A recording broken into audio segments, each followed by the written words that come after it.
Brian Beaudoin. That is my good friend Craig Gass from Sex and the City and the Howard Stern Show this week. How you doing, Craig? I'm doing good now that I got that first week under my belt. It's weird, man. I did my first full week working on Howard in 20 years. It was a trip to be back on the show, and even weirder that everybody's doing it from home. So, but after 20 years, I'm working with Howard on his show again, and doing the same kind of stuff I did before, just chiming in as different celebrities saying awful shit. He's always really supportive of me, and so we've been doing some stuff over the last couple of months, and it just keeps escalating and escalating and escalating. So we're just moving forward. So I'm really happy about it. Yeah, is it like riding a bike? Is it like riding a bike where you get back in, or do you have to get back in that rhythm of being on the radio again? No, it really is like riding a bike, because all these memories started coming back, the way that the show is run.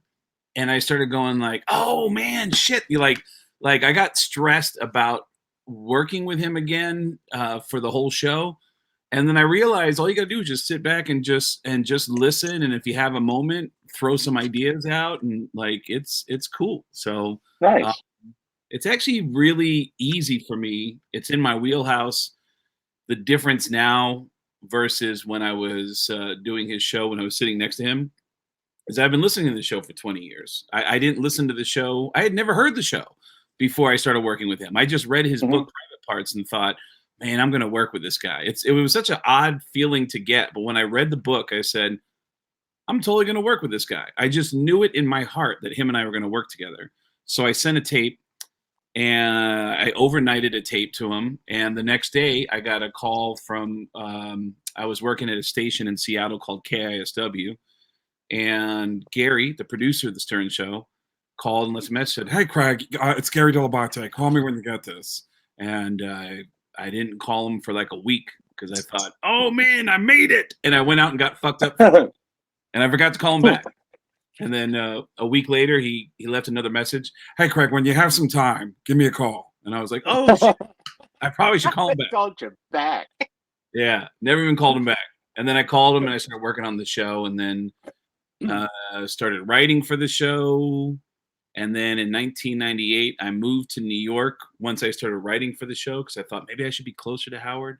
So I moved back to New York, and then moved in with Mitch Hedberg, and started writing for Howard, writing for Weekend Update. And then it just kept progressing until Jackie left, and they asked me to sit next to him and see if there's any chemistry. And that changed my life. I ended up sitting next to him 2 days a week for like 9 or 10 months that year.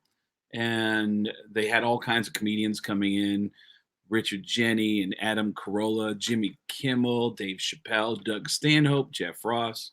They ended up narrowing it down to me and Artie, and then Artie got the job, and I started getting offered acting roles. And I just thought, all right, well, I guess that's it. And then 20 years later, Howard reached out and asked if I'd like to work with him again. I was like, yeah, of course. So, but yeah, we're doing really silly, fun shit, which I'm really excited about. And Howard has changed my life. I've been paying my bills and my mom's bills for 20 years because of Howard. Absolutely everything I've gotten in TV was because of Howard, except for Family Guy. So that's awesome. It was because of Howard. How are you doing, man? I'm rambling too much. I'm doing good. You're very rambling. It's okay. It's all right. We get to touch the inside of Craig Gass's soul. We get to see what makes the gas gassy. You know what? Getting gassy. I picked up on what you just said. You go, that's okay. You are very rambly, but that's okay.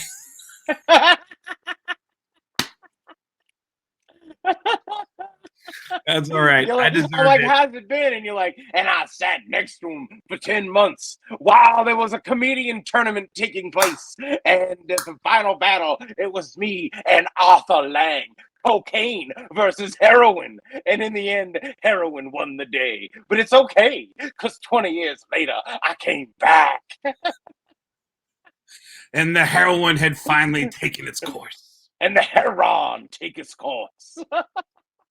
Yeah, I got way too rambly, man. You mentioned to me that you had some weird shit happen at his show, and I wanted to get to that. Where was the show at, and what was the weird shit? Dude, I was in Saratoga, New York, right? Love the room, great Comedy Works? times. Yeah, the Comedy Works in Okay. Saratoga. And it was one of those weird nights. Like, the people that come and see me tend to be a little crazy. They're not, I have crazy fans. It's fun. You have crazy fans, and I have crazy fans, but they're fun, crazy. So even on the way in, this lady's like, "You're the comedian. I know you. You better not make fun of me. I had tequila." And I said, "Look, if you're quiet, I'll be quiet." I go, "But if you talk, I'm going to verbally abuse you and hurt your feelings to the core." Can I ask a Yes, question? Was this a guy or a girl that said this to you? that was a woman that said that to me. Anytime you get that up front, that is one of the most like, you better not, like, they're really saying, I hope you do mess with me. Like, to confront a Yeah. comedian before a show and go, don't you pick on me. I'll be the person at the third table over on the right. Yeah. I'll be the obnoxious bitch in the leopard print dress. Yeah. It's like, okay. Yeah. But So couple things will always make a comedian start to brace themselves. Right off the top, I know you and I are thinking the same thing. What's the first thing that always makes us go, oh no, that we see in the audience? see, I don't do that. Are you thinking bachelorette parties? Yes. Not me. Okay. No, I tame them. I tame the bachelorette party. I And by the way, what's the identifying marker of a bachelorette party? You don't even have to ask. Oh, it's just the sound that they make when they come in. With it, they make this sound. Bachelorette parties have a sound, and it's like, what is that? And then you go out, and it's a bachelorette party. Well, But for me, it's all the dicks. There's always lots of dicks. Like, yeah, and then that's the thing. You go out, and there's dicks everywhere, just fucking inflatable dicks.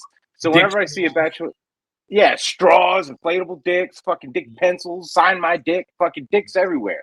You know. But it's like, oh, we go in. We like imagine if I went into a place with an inflatable pussy and told the fucking lady comedian to sign it. Like, honestly, it sickens me that women do this. So this girl comes up to you and says, "Hey, you better not pick on me. I'm drinking tequila." And what is your gut reaction? Are you annoyed? Are you? I don't get annoyed because they don't know what they're doing. So but I get very like, not standoffish, but I get over like, a little bit over the top. I said, look, if you're quiet, I'll be quiet. I go, but if you talk, I'm going to verbally destroy you. I go, but as long as you're quiet and having fun, I'm going to be having fun too. And guess what? I won't pick on you. I go, but if you say something stupid, I'm going to pick on you. I go, that's a deal. And that's what that when somebody comes up to me with that, that's usually what I say back. And it usually works out.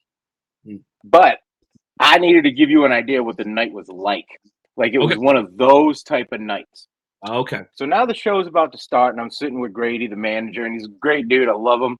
And he's like, man, he goes, it's kind of weird tonight, huh? A lot of crazy people in there. I'm like, yeah, a little more than normal. And right as we said that, the doors of the club opened up. Now the club, the showroom is in the back room. Me and Grady was sitting at the bar outside the showroom. This dude walks in, and he's wearing underwear over his pants, and he's carrying everything he owned in price chopper bags, like reusable grocery bags. And he comes in, and I'm like, hey man, what's going on? He goes, I had to leave Albany. They're chasing me, and they've been chasing me for a week, and I couldn't stay there anymore.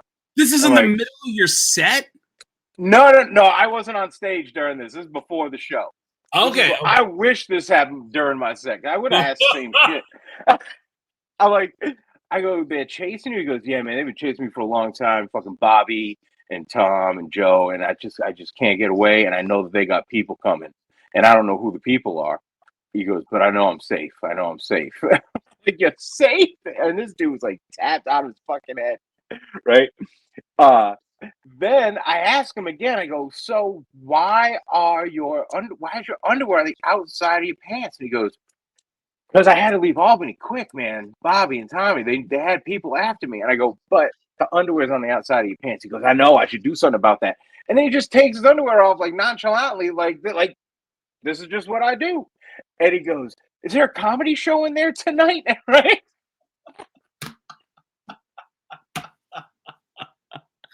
Oh, what a great night this is gonna be, man. It was great. Yeah. A part of me, well, it's like you knew the guy didn't have any money, so Grady, the manager, was like, "Yeah, it's gonna be $25 a ticket and a 2-drink minimum." And the Yeah. guy goes, "Oh, I don't have any money, but I can give you some advice." And Grady's I like, can give you some "I advice. don't." Yeah, he goes, "I can give you advice," and Grady goes, "No." They didn't let him in, did they? No, of course not. A part of me wanted to say, Grady, give him a comp on me. He's with Yeah, me. I mean, I understand the empathy that you can feel for a guy like that, but goddamn, that guy could absolutely ruin the fucking show. Oh yeah, completely oblivious to everything. It was All right, absolutely so you amazing. got one girl saying, "Watch out for me, I'm on tequila, I'm drinking tequila," and then another full-on mental patient walks up with his underwear on the outside of his pants, and that's before the show even starts. That's before the show even started, yeah. And then during the show, people just took the jokes very literally, very literally. It was unbelievable. Like they were Like, upset. yeah.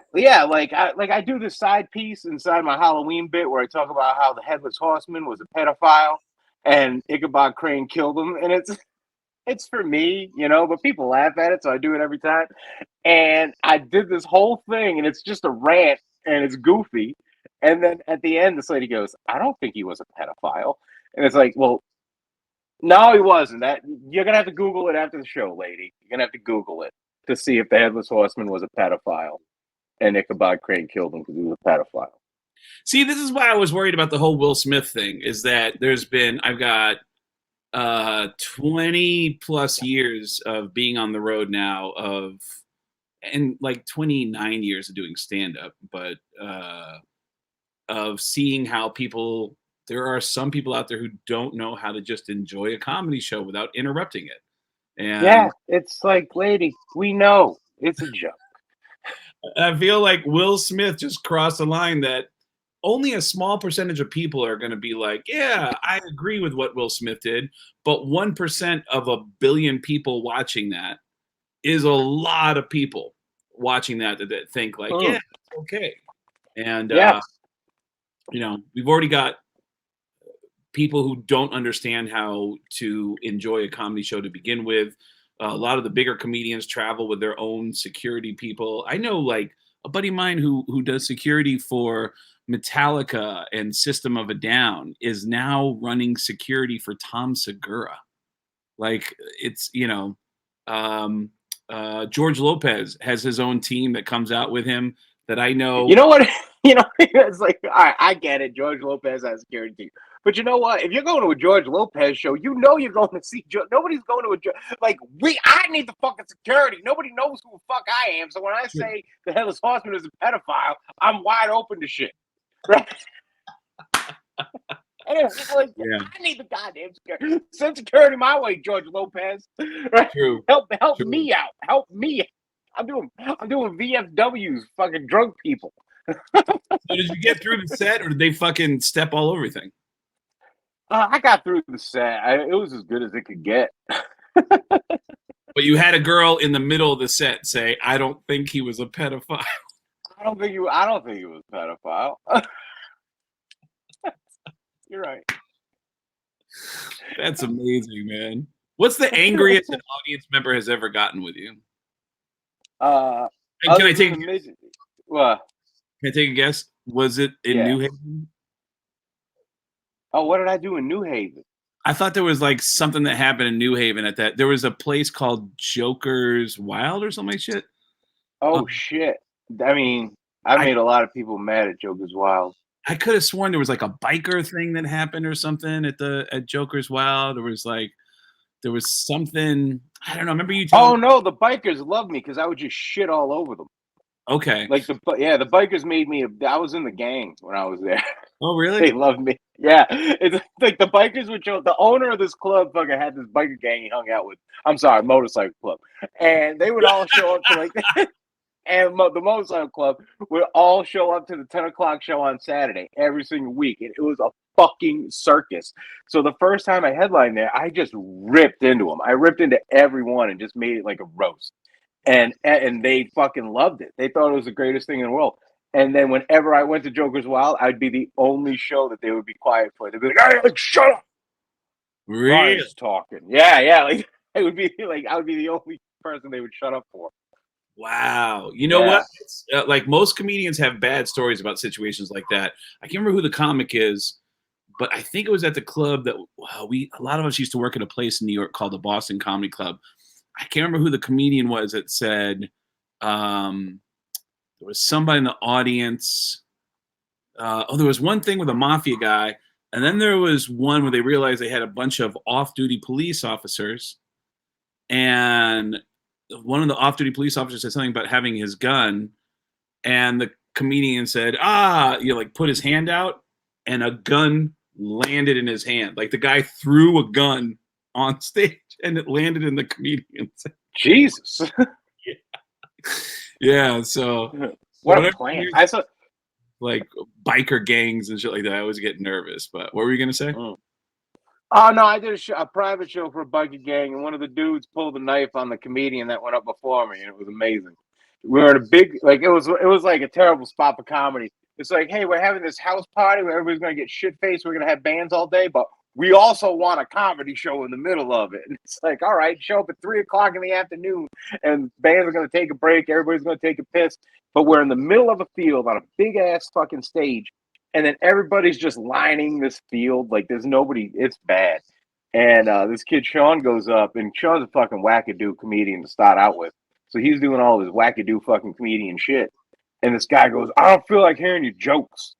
And then Sean's like, but I was hired to do this. So here we are. And then the guy goes, shut the fuck up. He goes, I'm not going to shut the fuck up. And then the guy comes at the stage with the knife, right? And he's swinging the knife. But the stage was just as high as his elbow, so he's just swinging it. And Sean's standing like 6 feet back. But as the guy's swinging it, he's jumping like it's a jump rope every single time. It was very funny. And then I was laughing. And then they took that guy away. The security team took that guy away. The biker security team? Yeah, like his friends, like you can't, like that kid, like that. Hey, you can't stab the comedians. You can't stab them, Bob. Come on. Did you ever hear any stories about Otto and George, about the stabbing at the Otto and George show? No. You know who Otto and George were, right? Mm-hmm. Otto and George was a supremely racist puppet act that Otto, I know Jim Norton was a big fan of his. David Copperfield was a big fan. David Copperfield actually has some of Otto's older George puppets that he collects. No shit. He's collected in a museum. Yeah, which is so odd. But apparently Otto and George were doing something in Central Park. I know the joke. It's a seriously racist joke. And when he told the joke, a black dude ran out of the crowd, pulled out a knife, charged up to the stage, and started stabbing the puppet. Stabbing the puppet, because the puppet was the one that made the racist joke. Yeah, it's amazing. It's absolutely. I remember working with Otto somewhere, and he confirmed the story, and he confirmed the racist joke that made the guy come out and start stabbing the puppet. But by the way, I want to point out something you said in your story. You said, you go, this biker gang had a party. They decided they wanted stand-up comedy in the middle of the party. But it was in this place that was a bad setup for comedy. And I was like, it's already a bad, like, it wasn't the fact that the biker gang decided, oh, we want some comedians to stand in the middle of us and tell us jokes. The bad part was the staging. Like, it was. That's so ridiculous. Well, we were backlit. The sun was behind us too. It was awful. Nobody, even if you wanted to see the stage, you couldn't. Well, the whole point of This Music Sucks is Brian and we have a friendship. We love each other. We really care about each other a lot. We just don't see eye to eye when it comes to music. So once a week, we send each other one of our favorite songs. The other person critiques it. And this week, you sent me a Grateful Dead song, and I sent you a song by White Zombie. Do you want me to go first, or do you want to go first, Brian? You can go first. All right. Brian, anyone ever accuse you of having a short-term memory? Yes. Okay, because you sent me this song before. No, I have not. Have I? When did I do this? Maybe a year and a half ago when we started doing this on YouTube. And Okay, so before we started doing it on this. before we started doing it on this, and it's fine. It's fine. You sent me this song, and it's a song called Dire Wolf. As soon as the chorus kicked in, like at the beginning of the song, I was like, this sounds familiar. And when the chorus kicked in, I was like, oh my God, I remember this being like, I had no idea Grateful Dead were doing these kind of lyrics. So the beginning of the song, and I don't think this is an insult. Would you not agree that the beginning of the song, it's like a country-ish kind of, Oh yeah, a country-ish kind of, I want to say blandness that you could easily hear at any truck stop in the middle of the country. Would you agree? yeah, like a bluegrass. Yeah, I was yeah, going a to twang. There's a twang. Yeah.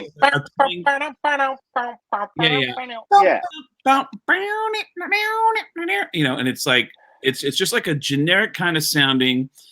I'm already kind of turned off, except the lyrics kick in, and the lyric. This is Jerry Garcia. Like I would have no idea that these are the lyrics that would be sung by Jerry Garcia. It starts out with what I think is a standard nonsensical Grateful Dead lyric. In the timbers of Fenario. Is it Fenario? Yeah. The wolves are running around. The winter was so hard and cold, froze 10 feet beneath the ground. Don't murder me. And I was like, what the fuck just happened? Don't murder me. I beg of you, don't murder me. Yeah. Please, don't murder me. And I was like, what kind of shit is Jerry getting into? The music does not match up. This should be a rap song. This should be like, ooh, don't murder me. Hey, don't murder me. Hey. I mean, it sounds like it would just be so much more fitting of his rap. It trips me out that this song has to have been written in the 70s or 60s, right?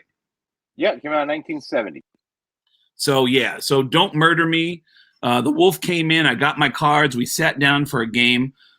I cut my deck to the Queen of Spades, but the cards were all the same. Don't murder me. I beg of you, don't. So he's in some kind of a game, some kind of a fixed card game. I don't know, man. Jerry Garcia and these guys led some kind of life. And the music is so mellow and innocuous to me that it's fucking strange. I feel like, you know what? I'll tell you exactly what this feels like. It feels like if I was to do Acid again, because Acid and I just didn't jive with each other. I did Acid twice, and I feel like if I took some acid and you played this song, I'd be like, okay, we got some music going. Like that would make me feel good. And then in my head, I'd be like, oh my God, the lyrics. Like I would think it was dead that they were saying, don't murder me. Oh, don't murder me. Oh. Like it would be almost like there's no way I just heard that. I think I just heard him say don't murder. Like there's no way I just heard that. And that's exactly what I heard. So yeah, it's so musically, this song is like a 2, but because the lyrics are so interesting, I got to give it a 3.5 awesome. out of 5. One on a scale of 1 to 5. I'm giving it a 3.5 because the lyrics really beg for so many questions about what Jerry is up to. It just sounds like a really compelling. And by the way, we were waiting to tape this. Brian sent me another version of this being sung by John Mayer at a live performance of Grateful Dead. Oh yeah, did you listen to it? I did, and it's a different vibe. It's a totally different vibe when John Mayer. Right? Yeah, it's different. In fact, what version did you like better? I like the John Mayer version better. Mm. I like John, because with John Mayer, even the sound of it live was different. Was that at Fenway that you sent to me? I think it was. Yeah, I was at that show. Dude, did you hear the news today about Fenway? That Bill Burr is gonna fucking do it. Bill Burr is performing at Fenway Park. I mean, you can do Fenway once or the Wilbur 90 times in a week. That is amazing. Right? Absolutely. Yeah, he's really opening the doors for us. You never It know, goes dude. well. Your music sucks. Live from center field. You never know. Breaking down Sweet Caroline, talking about how much of a piece of shit everybody is that sings it.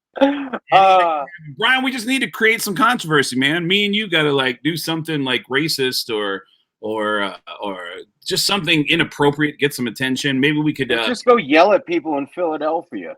Yeah, or maybe get in a fist fight with each other, or burn a homeless guy. Something. We got to do something to like get some negative. I like that homeless guy one. It shows teamwork and unity.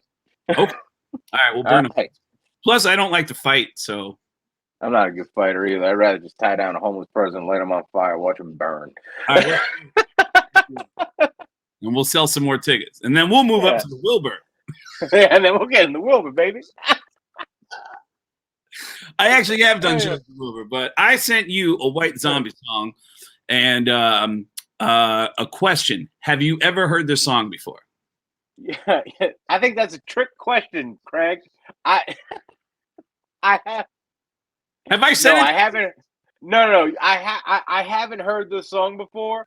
But my first critique is this sounds like every Rob Zombie song I've ever heard.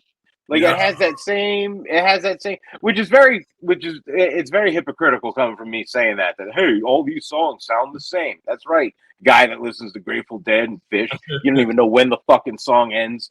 All right. But so the first time I heard, I'm like, this is pretty hard. But I was playing competitive video games, and it made me amped up, and I was fired up, and I was killing everybody listening to this song. And then I heard it again. And I'm like, you know what? It's a little hard. There's pieces in it that I just didn't like. I like the vibe. It's a little harder than I would like, but I like that rhythm. That dun dun dun dun dun dun dun dun dun dun. I like that. Yeah. I like that part. It's a little hard, but I do like it. The part, like, there's parts in it where it just kind of stops doing that for a second. And then at one point there was an announcement made by some lady. And I didn't know what it was. And that fucking threw me off because I thought that was in my fucking head. And I'm like, why the fuck is she making an It's just something about a song. I think it's just all songs that have announcements in them I don't like. Like every time you send me a Queensryche song, like they're playing. I knew you were going to say that. It's like they're playing. It's like in 1975, the Circle K ran out of meatball sandwiches. People were starving, but they were fed by the 7-Eleven. It's like, what the fuck are you talking about? And I don't even go back and listen to what this bitch had to say. I just let it play out, whatever. But yeah, I like the rhythm of this. It grew on me. The more I listened to the song, the more it grew on me. If I was to critique it the first time I listened to it, I would have been like, it's a 2. But I want to give it like a 3. And you know what? Because you gave Dire Wolf a 3.5, I'll go 3.5 on this one. All right. Just because I did like the rhythm. I did get into it. And this is something I could listen to again and not want to fucking blast my brains out of the back of my skull. So, all right. I'll take that. Solid 3.5. Solid 3.5 zombies. I know there's a girl that talks in the middle of it, but I can't even think of how it goes. But I thought you would like the rhythm of it. It's just got that dun dun dun dun dun dun dun dun dun dun dun. It's a classic song from Zombie, and it's back when he was in White Zombie. It's before he went out on his own as Rob Zombie. But yeah, man, 3.5. I'll take that. Where are people going to find you, Brian? You can go to IllinoisCockburn.com. IllinoisCockburn.com, exactly as it sounds. And there are some dates coming up for me. I'm going to be all over the country. And Brian's coming with me for some of those shows. Go to getgas.com. Getgas.com. Thank you, Brian. Your music didn't suck so bad this week. Yes, but for the sake of ending this on a high note, your music sucked. All right.